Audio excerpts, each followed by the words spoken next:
أعوذ بالله من الشيطان الرجيم. بسم الله الرحمن الرحيم.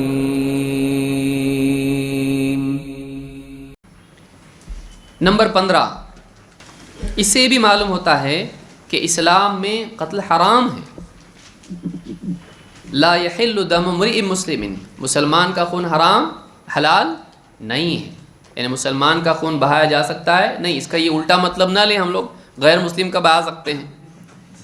یہ اسلامی معاشرے میں بولی ہوئی بات ہے. یعنی ایک جیسے آدمی کہے گھر میں ایک دوسرے کو مارنا نہیں تو بچہ باہر جا کے سب کو مار کے آ رہا. جیسے بچے گھر میں ہیں ان کو بول رہے لڑو مت آپس میں، تو بولے آپس میں نہیں لڑنا، باہر جا کے لڑ سکتے ہیں. یہ مطلب لے سکتے ہیں اس کا؟ نہیں. ایک اسلامک سوسائٹی میں جو بات بولی جاتی ہے وہ اسی پس منظر میں ہے. تو یہ بات بھی یاد رکھیں. تو اس کا یہ مطلب نہیں کہ باہر جا کے ایک مسلمان غیر مسلموں کا قتل کرے. اسلام یہ نہیں سکھاتا ہے. بلکہ قرآن میں آپ دیکھیے اللہ نے کیا فرمایا، وَإِنْ أَحَدٌ مِّنَ الْمُشْرِكِينَ اسْتَجَارَكَ فَأَجِرْهُ حَتَّى يَسْمَعَ كَلَامَ اللَّهِ ثُمَّ أَبْلِغْهُ مَأْمَنَهُ. اگر کوئی مشرک شرک کرنے والا تمہارے ہاں پناہ لے، تو معلوم ہوا کہ حالات کیسے ہیں. وہ پناہ لے رہا مسلمان کے پاس، سیکیورٹی مانگ رہا ہے، ریفیوج مانگ رہا ہے، اس کو پناہ دو. حتی یسمع کلام اللہ، یہاں تک کہ وہ اللہ کا کلام قرآن سنے. اس کو قرآن سناؤ. اور ثم ابلغہ مأمنہ، پھر اس کی امن کی جگہ پہ اس کو تم لے جا کے پہنچاؤ. یہ نہیں کہ اب جا نکل گھر سے باہر، نہیں، تم خود لے جا کر اس کو کس جگہ چھوڑو جہاں اس کی سیکیورٹی ہے، اس کے لیے وہاں امن ہے، اس کے لیے حفاظت ہے. تو حفاظت کی جگہ پہ لے جا کے چھوڑنے کی ڈیوٹی کس کی ہے؟ مسلمان کی. اگر ایسا ہوتا تو مسلمان سب کو قتل کرتا، اور اللہ کے نبی صلی اللہ علیہ وسلم کے زمانے میں مدینہ میں کوئی غیر مسلم باقی نہیں رہتا، سب مسلمان ہی ہو جاتے. نہیں، وہاں یہودی تھے، وہاں نصارہ تھے، اس زمانے میں مشرکین تھے. تو آپ دیکھیے کہ اسلام میں ایسا نہیں کہ بس جسے بعض لوگ بتاتے ہیں کہ غیر مسلموں کو سارے مارتے جاؤ، وَاقْتُلُوهُمْ حَيْثُ ثَقِفْتُمُوهُمْ، جہاں ملے ان کو قتل کرو. وہ جنگی حالات کی بات ہے، عام حالات میں نہیں. وہ جنگ کے حالات کی بات ہے، اس کو عام حالات میں فٹ کرنا غلط ہے. جیسے کوئی کمانڈر ہو کسی فوج کا، وہ کہے کہ ایک کو بھی نہیں چھوڑنا ہے، تو بولے دیکھو کیسے جنگلی لوگ ہیں، ایک انسان کو بھی نہیں چھوڑنا ہے بول رہے ہو لوگ. وہ جنگ کے حالات کی بات ہوتی ہے.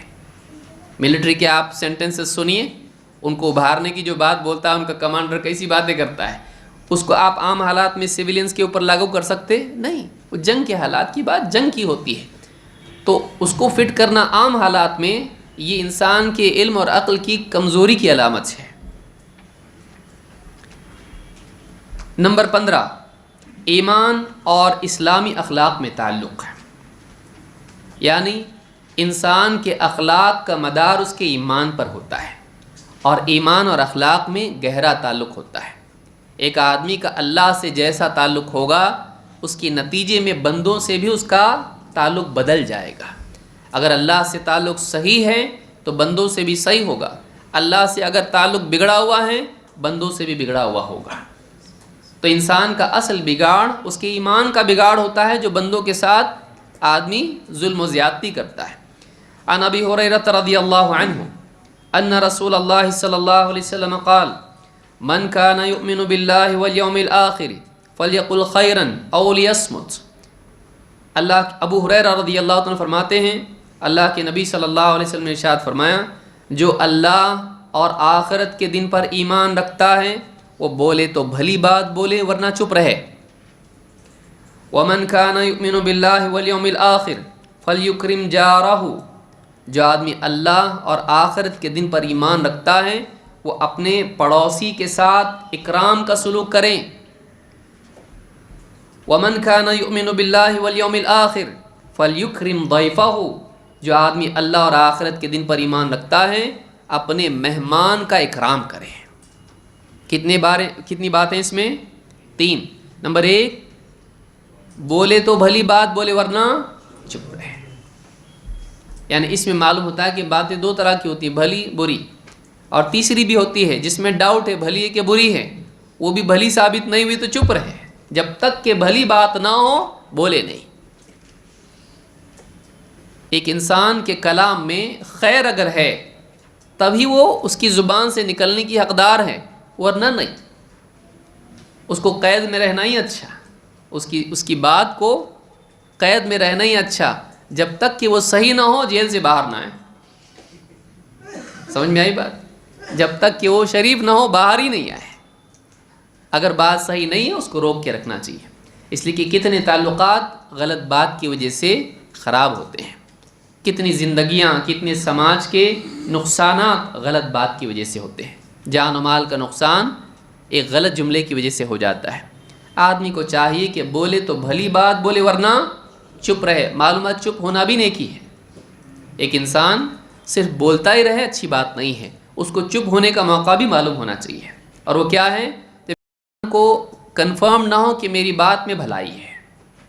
دوسرا، جو اللہ اور آخرت پر ایمان رکھتا ہے وہ پڑوسی کے ساتھ اچھا سلوک کرے، مسلمان یا غیر مسلم، سب، چاہے وہ غیر مسلم ہو۔ عبداللہ ابن عمر رضی اللہ تعالیٰ اپنے پڑوسی کو جب کھانا بناتے تو کھانے میں سے سالن پڑوسی کو بھی بھیجتے تھے، حالانکہ وہ کون تھا؟ غیر مسلم تھا، مسلمان نہیں تھا۔ تو چاہے مسلمان ہو یا غیر مسلم ہو، پڑوسی کے ساتھ اچھا سلوک کرنا چاہیے۔ وَمَنْ كَانَ يُؤْمِنُ بِاللَّهِ وَالْيَوْمِ الْآخِرِ فَلْيُكْرِمْ ضَيْفَهُ۔ کوئی آدمی آپ کے گھر پہ آتا ہے، آپ کو چاہیے کہ اس کے ساتھ اچھا سلوک کریں۔ جیسے کوئی آپ کے گھر پہ آیا، دروازہ کھٹکھٹایا، دروازہ کھولے، ارے کیسے کیا آ گئے آپ؟ یا چہرہ آپ نے ایک دم ایسا بنا لیا کہ کیا مصیبت ہے، خاص طور سے سسرال والے اگر آ گئے تو یاد رکھیں کہ ایک آدمی مہمان ہے، اس کا اکرام کریں، مہمان کا اکرام کرنا چاہیے۔ اکرام کیا ہے؟ اس کے ساتھ خوشی کا اظہار کریں اور اس کی ضرورت کا خیال رکھیں، اس کا اکرام کریں، اس کو عزت دے، اس کی بے عزتی نہ کرے، دل آزاری نہ کریں، اور اس کی جیسے مہمان مثلا آپ کے یہاں آیا ہے، آپ اس کو پانی تک نہیں پوچھ رہے، وہ بھوک کھانے کے وقت میں آیا، بھوکا ہوگا، آپ اس کا کھانا نہیں پوچھ رہے، اس کا حق ہے آپ کے اوپر۔ 3 دن تک مہمان کا حق ہوتا ہے، 3 دن تک۔ تو مہمان اگر آپ کے پاس آئے، آپ کا کام ہے اس کا خیال رکھنا، یہ نہیں کہ آپ مہمان کو مصیبت سمجھیں۔ وہ قوم کبھی فلاح نہیں پاتی جو مہمان کو مصیبت سمجھتی ہے۔ عربوں کے اندر مہمان نوازی بہت زیادہ تھی، مہمان نوازی بہت زیادہ تھی، یہ اخلاق ہے انسان کا جو اس کو قیمتی بناتا ہے۔ لیکن یہاں پر تینوں باتوں میں آپ دیکھیے کیا کہا؟ جو اللہ اور آخرت پر ایمان رکھے وہ ایسا کرے، جو اللہ اور آخرت پر ایمان رکھے وہ ایسا کرے۔ معلوم ہوا کہ جس کے پاس ایمان ہے اس میں تو ہونا ہی چاہیے، اس کی زبان پہ لگام ہونا چاہیے، اس کو سوچ سمجھ کے بولنا چاہیے۔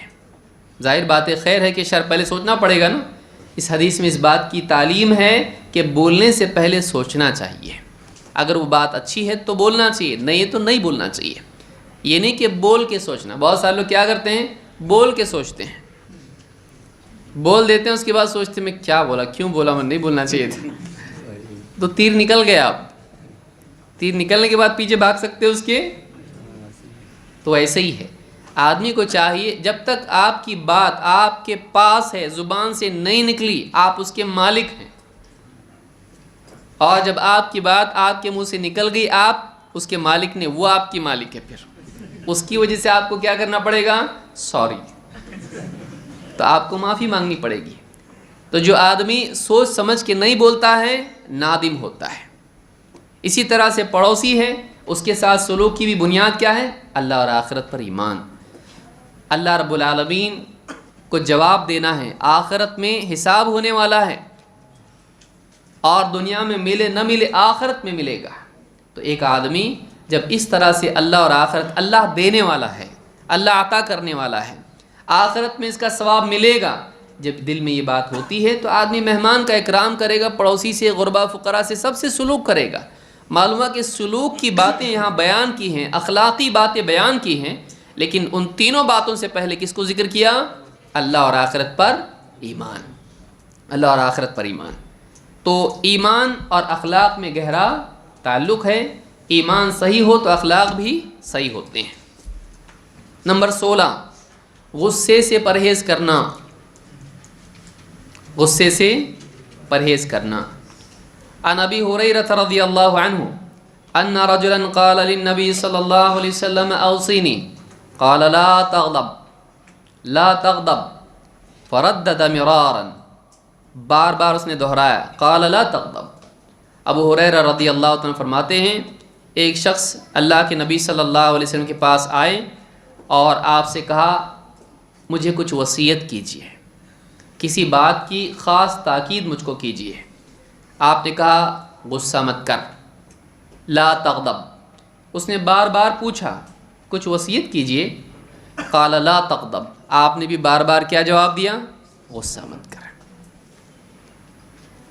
اس حدیث میں بد اخلاقی کی بنیاد بیان کی گئی ہے کہ غصہ انسان کو حق کے انکار کی طرف لے جاتا ہے، غصہ ظلم کی طرف لے جاتا ہے، غصہ ایک ایسی برائی ہے کہ جو انسان کو وہ کرواتا ہے جو اس نے نہیں کرنا چاہیے۔ لہٰذا ایک آدمی کو چاہیے کہ وہ غصے کے حال میں اپنے آپ کو قابو میں رکھے، غصے کے حال میں اپنے آپ کو قابو میں رکھے، غصہ نہیں اتارے۔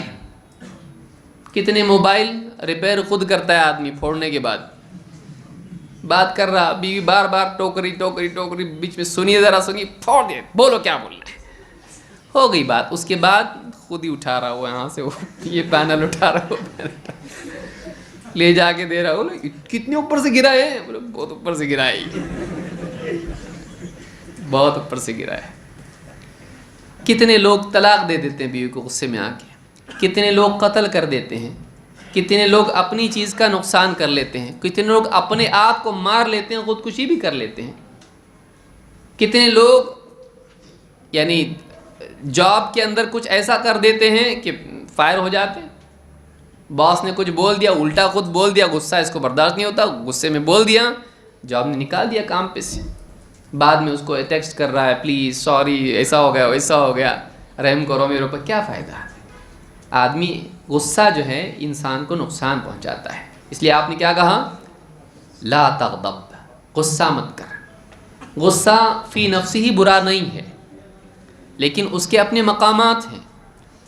اگر غصہ آزاد ہو جائے تو نقصان پہنچاتا ہے، لیکن غصہ اگر اس کے وقت پر ہو، جہاں ہونا چاہیے وہاں ہو، تو فائدہ پہنچاتا ہے۔ لیکن اگر آزاد چھوڑا جائے غصے کو تو نقصان ہوتا ہے۔ جیسے اللہ اور اس کے رسول کی بات کے خلاف کوئی بات کرے یا اس کی مخالفت عملی سطح پر کرے اور آپ کے ماتحتوں میں سے ہے اور سمجھانے کے باوجود کریں، وہاں غصہ کرنا غلط نہیں ہے۔ اللہ کے نبی صلی اللہ علیہ وسلم آئے اور آپ نے دیکھا گھر کے اندر دروازے پر تصویر لگی ہوئی ہے پردے پر، آپ غصہ ہوئے، تو شریعت کی مخالفت پر غصہ ہونا برا نہیں ہے، لیکن غصہ یہ برا ہے کہ آپ کو لوگ ویسا نہیں مان رہے جیسا آپ چاہتے ہیں، تو آپ کو غصہ آ رہا، مجھ کو کوئی ڈیمانڈ ہی نہیں، تو یہ کیا ہے؟ آپ بڑائی چاہتے ہیں۔ اس پہ غصہ ہونا تکبر ہے، اس پہ غصہ ہونا کیا ہے؟ تکبر۔ یا کوئی ایسی بات آپ سے کہہ رہا ہے، نصیحت آپ کو کر رہا ہے جس میں آپ کی غلطی ہے، آپ کو اس کی نصیحت پر کیا آ رہا ہے؟ غصہ۔ یہ تکبر ہے، تو یہ غصہ برا ہے، یہ غصہ برا ہے، ناحق غصہ برا ہے۔ لیکن غصے میں آدمی چونکہ اپنا کنٹرول کھو دیتا ہے، اس اعتبار سے اصلاً کہا گیا لا تغضب، غصہ مت کر، غصہ مت کر۔ تو اس حدیث میں ایک بہت اہم چیز بتائی گئی جو انسان کی زندگی میں بہت نقصان اس کو پہنچاتی ہے، وہ کیا ہے؟ غصہ۔ اگر آدمی اپنے غصے پر قابو پا لے تو ایسا انسان زندگی میں بہت بڑی کامیابی حاصل کر سکتا ہے، بہت بڑی کامیابی حاصل کر سکتا ہے۔ غصہ اکثر اس کو نقصان پہنچاتا ہے، غصہ انسان کو نقصان پہنچاتا ہے۔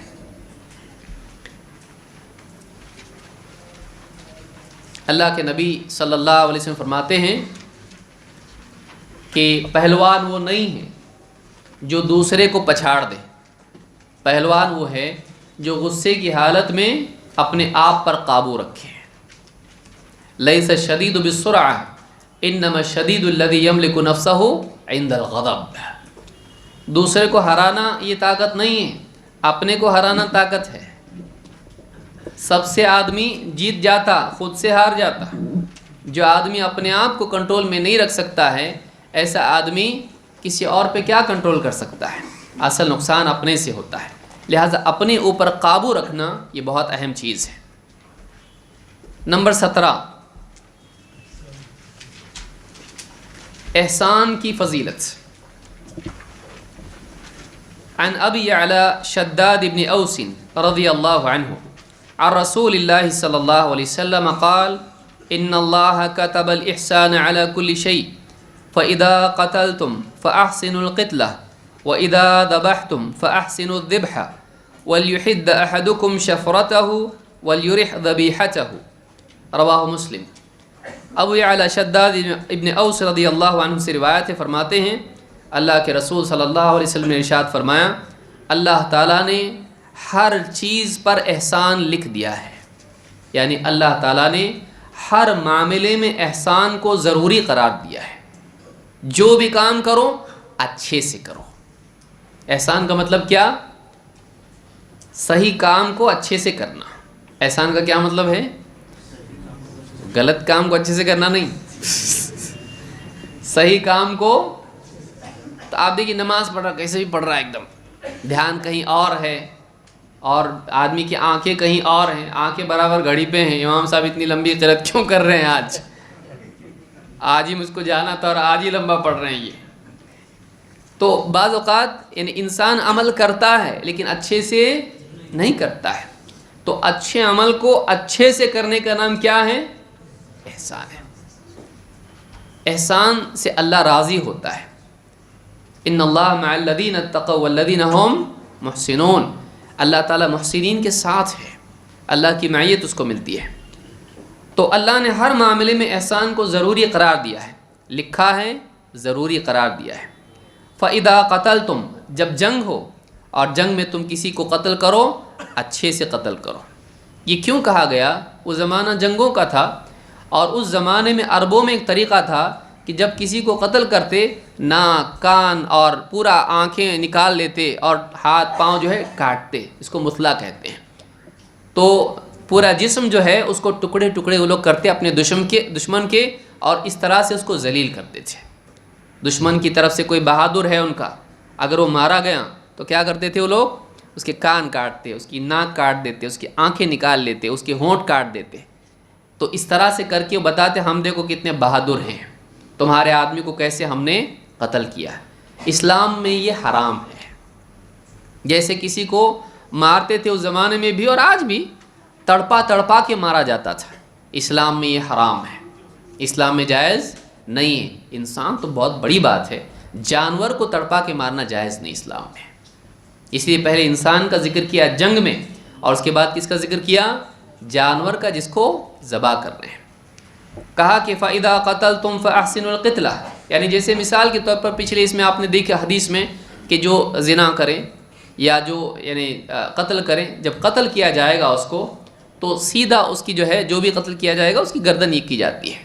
اسلامی سزا میں ایسا ہے، یہ نہیں کہ پہلے ہاتھ کاٹیں گے، پھر پاؤں کاٹیں گے، پھر یہ کاٹیں گے، پھر اس کو ماریں گے، نہیں، تڑپا تڑپا کے مارنا اسلام میں جائز نہیں ہے۔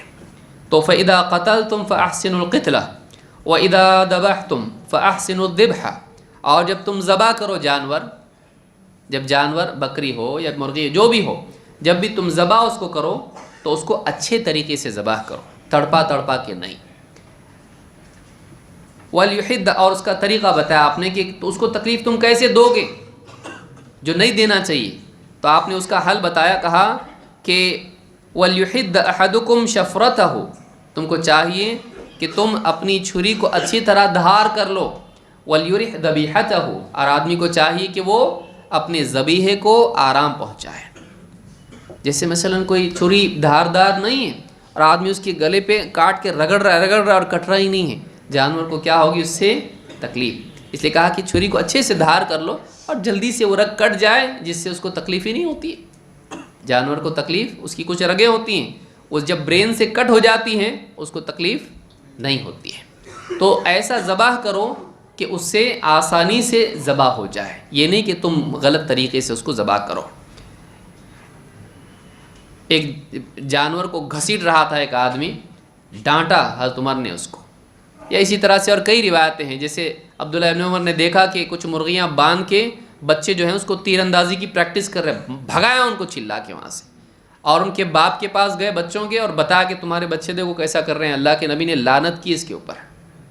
جانور کو باندھ کے اس پہ تیر چلا کے اپنی تیر اندازی پختہ کرنا، اس پہ لعنت کی ہے اللہ کے رسول صلی اللہ علیہ وسلم نے۔ انسان کو بھی ایسا نہیں کر سکتے ہیں، جانور کو بھی ایسا نہیں کر سکتے ہیں، تو یہ چیز اسلام میں نہیں ہے، یہ چیز اسلام میں نہیں ہے۔ امام مسلم نے اس کو روایت کیا ہے۔ نمبر 18، تقوی اور گناہوں کا کفارہ۔ عن ابی ذر جندب ابن جنادہ و ابی عبد الرحمن معاذ بن جبل رضی اللہ عنہما عن رسول اللہ صلی اللہ علیہ وسلم۔ ابو ذر جن کا نام جندب ابن جنادہ ہیں اور ابو عبد الرحمن معاذ ابن جبل رضی اللہ تعالیٰ عنہ سے روایت ہے، دونوں صحابیوں سے ہیں، فرماتے ہیں کہ اللہ کے رسول صلی اللہ علیہ وسلم نے ارشاد فرمایا، اتق اللہ حیثما کنت واتبع السیئۃ الحسنہ تمحوها وخالق الناس بخلق حسن۔ اس حدیث میں اللہ اور بندوں سے اپنا تعلق صحیح کرنے کا طریقہ بتایا گیا ہے،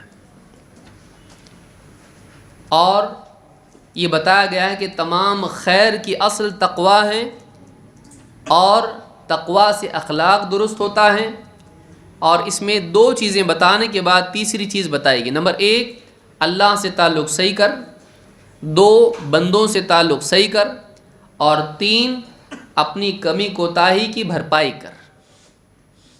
تیسری چیز کیا ہے؟ بھرپائی۔ پہلی چیز کیا ہے؟ اتق اللہ حیثما کنت، تو جہاں کہیں ہو، ہر حال میں، ہر جگہ اللہ سے ڈرتا رہے۔ یہ نہیں کہ مسجد میں دیندار ہو اور تنہائی میں گھر کے اندر یا اپنے بزنس میں، بازار میں تو بالکل یعنی غلط کام کرنے والا ہو، گنہگار ہو، نہیں، جگہ کے حساب سے دیندار نہیں، جہاں کہیں ہو تو کیا کر؟ اللہ سے ڈر، یعنی ہر جگہ اللہ تعالیٰ تجھ کو دیکھ رہا ہے، اس کا احساس تجھ کو ہونا چاہیے۔ اللہ کا خوف جہاں کہیں ہو، اللہ کا خوف رکھ، یہ چیز تیری زندگی کو کیا کر دے گی؟ صحیح کر دے گی۔ اتق اللہ حیثما کنت، تقوی والوں سے اللہ محبت کرتا ہے۔ اللہ تعالیٰ تقوی کا اللہ نے بار بار قرآن میں حکم دیا ہے، اور یہ اصل ہے پورے دین کی۔ تقوی اگر نہیں ہے انسان کے اندر، وہ آدمی دیندار نہیں بن سکتا ہے۔ اللہ کا خوف زندگی سے نکل جائے، انسان آزاد ہو جاتا ہے۔ تو اتق اللہ حیثما کنت، جہاں کہیں تو اللہ سے ڈر، واتبع السیئۃ الحسنہ تمحوها، اصل تو یہی ہے کہ تجھ کو ہر گناہ سے بچنا چاہیے، لیکن تو انسان ہے، تجھ سے بھول چوک ہوتی رہے گی، تو اپنی غلطی پر باقی مت رہ۔ واتبع السیئۃ الحسنہ تمحوها، اگر تجھ سے غلطی ہوئی ہے تو غلطی کا تدارک بھی کر، برائی ہوئی ہے تو اس برائی کی بھرپائی کے لیے بھلائی بھی کر۔ تیرے دل پر اگر گناہ کا، غلطی کا برا اثر پڑا ہے تو نیکی کر کے اس اثر کو اس کو مٹا۔ اگر تیری ترازو میں، نامہ اعمال میں اگر ایک برائی آئی ہے تو اس کی بھرپائی کے لیے کیا کر؟ بھلائی بھی کر۔ کفارہ اس کا یہ ہے کہ تیرے اس عمل کے ذریعے سے برائی کا اثر تیرے نامہ اعمال سے بھی مٹے گا اور تیرے دل سے بھی۔ تو پہلے اصل حکم کیا ہے؟ گناہوں سے بچ، لیکن پھر کہا اگر ہو بھی جائے تو دوسرا مرتبہ کیا ہے؟ تو اس کے بدلے بھلائی کر لے۔ تمحوها، وہ بھلائی اس برائی کو مٹا دے گی۔ اس سے معلوم ہوتا ہے کہ ان الحسنات یذہبن السیئات، قرآن میں اللہ نے فرمایا نیکیاں برائیوں کو مٹا دیتی ہیں۔ جب آدمی نیکی کرتا ہے تو اس نیکی کی وجہ سے اللہ تعالیٰ برائیوں کو مٹا دیتا ہے۔ جیسے آپ نے فرمایا کہ تمہارا کیا کہنا ہے اس انسان کے بارے میں کہ جو دن میں 5 نمازیں پڑھتا ہے، یعنی آپ نے اس سے پہلے مثال بیان کی، کہا کہ اس کے گھر کے سامنے جاری گہری نہر ہے، اس کے گھر کے سامنے کیا ہے؟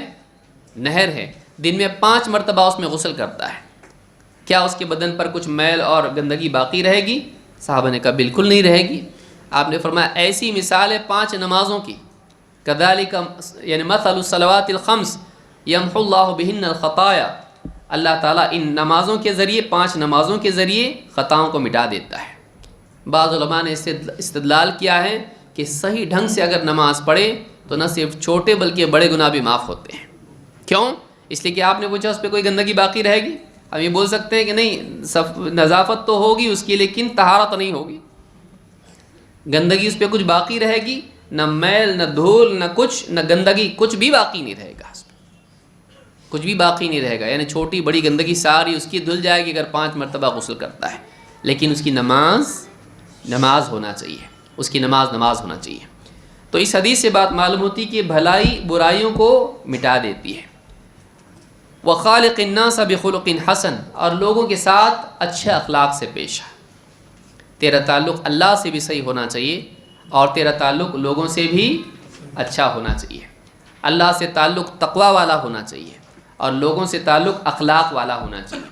اس میں اس طرف بھی اشارہ ہے کہ اگر تقوی والا تعلق صحیح ہو گیا تو اخلاق والا تعلق بھی صحیح ہو جاتا ہے، اس کو مقدم رکھا۔ یہ نہیں کہ تو لوگوں سے اخلاق میں اچھا رہے لیکن اللہ سے بگاڑ لے، لوگ ناراض ہو جائیں گے اس لیے میں نے ایسا کیا، آرکیسٹرا رکھا، شادی ہے گھر میں بیٹی کی اور لوگ چاہتے تھے آرکیسٹرا، دل بہلنے کے لیے ویسی مہمان آئے ہوئے تھکے ہوئے بہت زیادہ اور تھوڑا انٹرٹینمنٹ بھی ہو جائے گا ان لوگوں کا، تو لوگوں کو خوش کرنے کے لیے، ان کا دل رکھنے کے لیے اللہ کو ناراض کر سکتے نہیں۔ اس کو پہلے بیان کیا، تقوی پہلے، اللہ سے ڈر وہ پہلے ہیں، لوگ بعد میں ہیں، اللہ پہلے ہے۔ لوگوں کو خوش کرنے کے لیے اللہ کو ناراض کر سکتے نہیں۔ ہاں لوگ ناراض ہو جائیں اللہ خوش ہو یہ چلتا ہے، لیکن لوگ خوش ہوں اور اللہ ناراض ہو نہیں چلتا ہے، اسی لیے اللہ کو مقدم رکھا ہے بندوں پر۔ اس سے یہ بھی معلوم ہوتا ہے کہ بہتر اخلاق یہ ہے کہ آدمی اللہ سے ڈرنے والا ہو، چاہے لوگ اس سے خوش ہوں یا ناراض ہوں، یہ نہیں کہ لوگوں کو خوش کرنے کے چکر میں اللہ کو ناراض کرے۔ تو اس حدیث میں تقوی کی فضیلت بیان کی گئی اور یہ بتایا گیا کہ گناہوں کا کفارہ نیکیاں ہیں، اور لوگوں سے اچھے اخلاق کی بھی اس میں ترغیب ہے۔